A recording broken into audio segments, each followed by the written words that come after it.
Exercise 1.2 का question number 7 हम लोग स्टार्ट कर रहे हैं आज के लेक्चर में। क्वेश्चन नंबर 7 क्या है हमारे पास, find square root of complex number. सबसे पहले ये एक फार्मूला लिखा है मैंने, इसे देख लें। Z square root is equal to plus minus square root modulus of z plus x divided by 2 plus iota y over y modulus square root z modulus minus x over 2। अभी देख लेंगे question कैसे करना है। हमने ये इस फार्मूले को यूज़ करना है। अभी मैं आपको साथ साथ बताती हूँ कि हमने किस तरह हर चीज़ को फाइंड करना है। सबसे पहले लेट कर लेंगे जो क्वेश्चन है हमारे पास वो इक्वल है जी के। जी इज इक्वल है -7 -24 आयोटा। एंड आपको पता है ये होता है एक्स और ये होता है y, real part and imaginary part. X equal है -7 के और वाई इक्वल है -24 के। तो जी मॉडुलस फाइंड करने का क्या तरीका होता है, a square plus b square या x square plus y square. क्या आ रहा है हमारे पास, -7 का स्क्वायर -24 का स्क्वायर जो इक्वल है √625 के, और आंसर आ रहा है 25 के इक्वल। अब हमने इस फार्मूले को आप लोग अच्छे से याद कर लें, इसमें हमने वैल्यू पुट करनी है। सबसे पहले हम वैल्यू पुट करेंगे एक्स जी मॉडुलस की 25, एक्स की वैल्यू -7, 2 नीचे वैसे का वैसे, आयोटा -24 वाई की वैल्यू और वाई मॉडुलस की वैल्यू। उसके बाद हमारे पास ये जी मॉडुलस, माइनस करेंगे एक्स को और डिवाइड करेंगे 2 पे। अब ये जो मॉडुलस है ना, इसका मकसद क्या है, बस ये साइन अगर नेगेटिव होगा तो पॉजिटिव बन जाएगा। बस कटिंग हो रही है, ये माइनस आयोटा आ जाएगा। इसे सिंप्लीफाई किया हमने तो 18/2 आ गया, इसे सिंप्लीफाई किया 32/2 आ गया। अब मज़ीद इसे जब सॉल्व किया तो हमारे पास आ गया प्लस माइनस √9 माइनस आयोटा √16। क्या आंसर आ गया, +-3 माइनस आयोटा 4। इसी तरह क्वेश्चन नंबर 7 का पार्ट हम लोग 2 कर रहे हैं, 8 - 6 आयोटा। लेट जी कर लिया, उसके बाद एक्स ले लिया, वाई ले लिया, उसके बाद जी मॉडुलस फाइंड किया। जब जी मॉडुलस आ गया तो इसी फार्मूले को आप लोगों ने मद्देनज़र रखते हुए वैल्यू पुट कर देनी है। जी मॉडुलस की एक्स की 2 और वाई का मॉडुलस, जी का मॉडुलस, एक्स की वैल्यू और डिवाइडेड बाय 2। इसी तरह जब हम इसे सिंप्लीफाई करेंगे तो ये हमारे पास आंसर आ गया स्क्वायर रूट जी का। इसी तरह ये हमने थर्ड पार्ट को करना है। सबसे पहले जी को लेट कर लेना है, एक्स और वाई की वैल्यूज़ को देखना है। उसके बाद सबसे पहले जी मॉडुलस फाइंड किया, उसके बाद फार्मूले के अंदर सिर्फ और सिर्फ वैल्यूज़ पुट कर दी। हमारे पास इसका भी आंसर आ जाएगा square root g is equal है +-2√3 माइनस आयोटा 3√3 के। नंबर 4 को भी सिंपल वैसे ही करना है। जी को लेट कर लेना है, एक्स और वाई की वैल्यूज़ को फाइंड कर लेना है और जी मॉडुलस को फाइंड कर लेना है। बाकी फार्मूले में हमने पुट कर देना है सारी वैल्यूज़ को और हमारे पास स्क्वायर रूट जी आंसर में आ जाएगा। इसी तरह क्वेश्चन नंबर 8 को देखें। क्वेश्चन नंबर 8 है हमारे पास, find the square root of 13 - 20√3 iota and represent them on Argand diagram. या आर्गेन डायग्राम का कॉन्सेप्ट मैं थोड़ा सा आगे आप लोगों को क्लैरिफाई कर दूंगी। इसके लिए सिंपल आपने सबसे पहले तो स्क्वायर रूट ले लेना है। कैसे लेना है, जी को लेट करके, वही पीछे वाले क्वेश्चन की तरह एक्स और वाई की वैल्यूज़ आ गई हमारे पास और हमने मॉडुलस ऑफ जी को फाइंड कर लिया जो हमारे पास आ गया है 37। फार्मूले में सारी वैल्यूज़ को पुट किया तो आ गया +-√25 प्लस आयोटा -20√3। मॉडुलस का मतलब क्या है, सिर्फ ये वाला माइनस का साइन प्लस में हो जाएगा। इसके बाद √24/2। स्क्वायर रूट तो इस स्टेप तक फाइंड हो गया है। अब स्क्वायर रूट के बाद हमने आर्गेन डायग्राम बनाने के लिए पॉइंट्स को फाइंड करना है। पॉइंट्स को फाइंड करने के लिए जब ग्राफ बनाना है तो इसे ऑर्डर पेयर फॉर्म में लिख देना है, एक्स और वाई की फॉर्म में, एक दफ़ा प्लस के साथ और एक दफ़ा माइनस के साथ। अब ये हमारे पास 2 पॉइंट्स आ गए हैं, 5 - 3.46 और -5 + 3.64। अब एक ग्राफ बना लेना है आप लोगों ने इस किस्म का।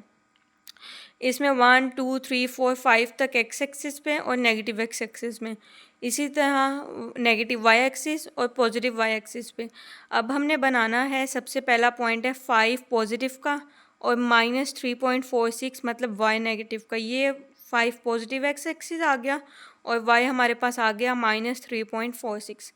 इसी तरह अब दूसरा पॉइंट जब लेना है -5 मतलब एक्स नेगेटिव का -5 और 3.46 हमने वाई लेना है पॉजिटिव का, ये इस तरह इन दोनों लाइंस को जब मिला देंगे तो ये हमारे पास ग्राफ ये बन गया आर्गन डायग्राम की फॉर्म में। ठीक है, इसके बाद क्वेश्चन नंबर 9 को देखें। क्वेश्चन नंबर 9 में हमने करनी है find value of x and y if -7 plus iota into x plus iota y plus -1 -5 iota is equal है अयोटा 11 माइनस अयोटा।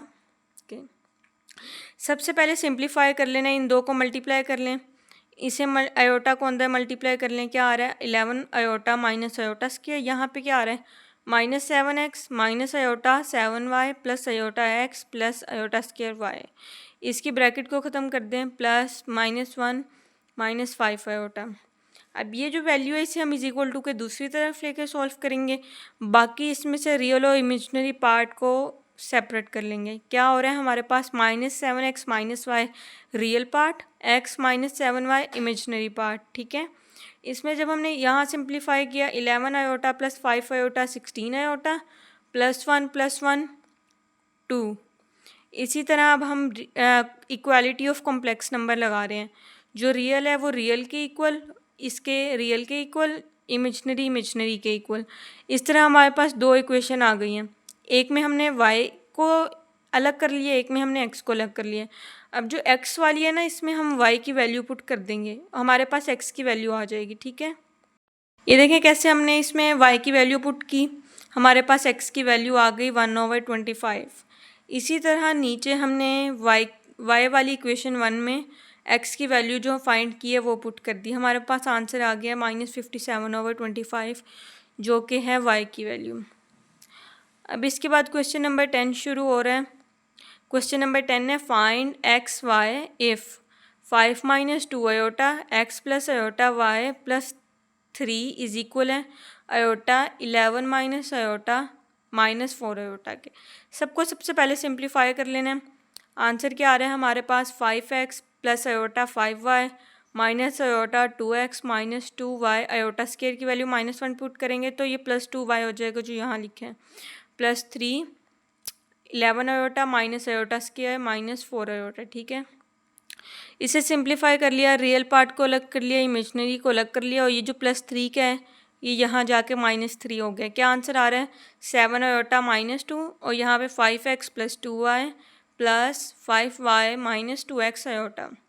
ये रियल को रियल के इक्वल करने से एक इक्वेशन आ गई, इमेजिनरी को इमेजिनरी के इक्वल करने से एक इक्वेशन आ गई।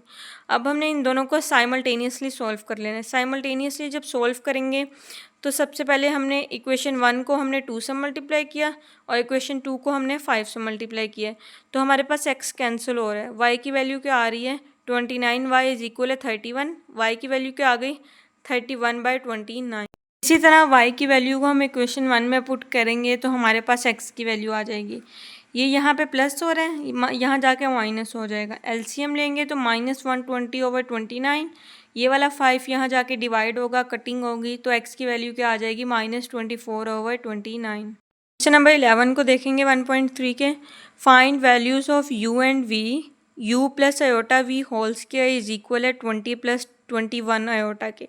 दोनों तरफ स्क्वायर रूट लेंगे, सिंपल। अब हमारे पास क्या आ गया है √20 + 21 अयोटा। इसको सिंप्लीफाई करना है हमने, ये तो स्क्वायर रूट से कैंसिल हो जाएगा, बट इसको फाइंड करने का हमने वो फार्मूला लगाना है जिस तरह पिछले क्वेश्चंस किए। कैसे, सबसे पहले z को लेट कर लेना है, x और y की वैल्यू लिख लेनी है, उसके बाद z मॉडुलस लेंगे जो हमारे पास 29 आएगा, और जो फार्मूला है उसमें वैल्यू पुट कर देंगी, z modulus plus x/2 plus iota y/y modulus z modulus minus x/2। इसमें हमने वैल्यूज़ पुट कर देनी है और इसे सिंप्लीफाई करेंगे आगे हम।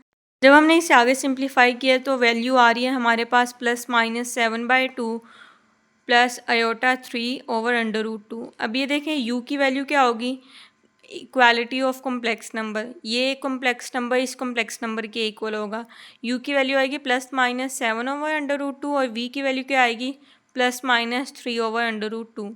इस तरह इसका जो पार्ट 2 है उसे भी सिंपल इसी तरह करना है। सबसे पहले स्क्वायर रूट ले लेना है, फिर हमने इस वाले स्क्वायर रूट जो कॉम्प्लेक्स नंबर है इसकी वैल्यू फाइंड कर लेनी है। कैसे फाइंड करनी है? जी को लेट कर लिया 48 माइनस 10 आयोटा, एक्स और वाई की वैल्यू लिख ली। एक्स की वैल्यू 48, वाई की वैल्यू -10 और जी मॉडुलस लिया 48 का स्क्वायर माइनस 10 का स्क्वायर जो इक्वल आ रहा है अप्रोक्सीमेट 49 के। 49 को लिखेंगे तो सॉल्व करना आसान होगा, वरना ये क्वेश्चन मुश्किल हो सकता है। अब जी स्क्वायर रूट में हमने इसे सिंप्लीफाई किया कैलकुलेटर की हेल्प से, तो आ रहा है 6.96 प्लस आयोटा। इस मॉडुलस का मकसद क्या है, मैंने बार बार बताया, शाबाश। इसका मकसद है कि इस वाली वैल्यू के नेगेटिव को एब्जॉर्ब कर लें। इस तरह हमारे पास 10 से कैंसिल हो जाएगा, माइनस बचेगा, माइनस आयोटा 0.707 जो हमें ये सॉल्व करने से कैलकुलेटर से मिल जाएगा। ठीक है, अब ये हमारे पास आ गया। अब u प्लस वी आयोटा किसके इक्वल है, ये हमने इसका दरअसल आंसर लगाया निकाला है, तो इसलिए रिप्लेस कर रहे हैं हम इसे। तो u किसके इक्वल आ जाएगा, equality of complex number, real part के इक्वल 0.96 प्लस माइनस का, और v किसके इक्वल होगा, प्लस माइनस के 0.707 के। इस तरह क्वेश्चन नंबर 11 के भी दोनों पार्ट कंप्लीट हो रहे हैं हमारे पास। अब रह गया क्वेश्चन नंबर 12। नंबर 12 को देखें, ऐसा पहले क्वेश्चन हमने पहले भी किया है। ये सिंपल, वहाँ पे हमने इमेजनरी को लिया था g1 g2 is equal to 7, इसमें हमने लेना है real g1 g2 is equal to 20। इसमें सबसे पहले क्या करना है, g1 और g2 को प्रोडक्ट फाइंड कर लेना। जो हमारे पास आ रहा है 4 alpha plus 10 plus 5 alpha minus 8। ठीक है, अब हमें क्वेश्चन में गिवन क्या है, real part of g1 g2 is equal है 20 के। रियल पार्ट क्या है, 4 अल्फ़ा प्लस 10, रियल पार्ट किसके इक्वल है, 20 के। 20 के इक्वल कर लिया। अल्फ़ा की वैल्यू क्या आ रही है हमारे पास, कैसे फाइंड करेंगे, ये 10 वहाँ जाके माइनस हो गया, 10 4 वहाँ जाके डिवाइड हो गया, 10/4 किसके इक्वल है, 5/2 के। इस तरह हमारी एक्सरसाइज 1.2 भी कंप्लीट हो चुकी है। इसके 12 क्वेश्चंस थे। होप्स हो कि आप लोगों को समझ आ गई होगी।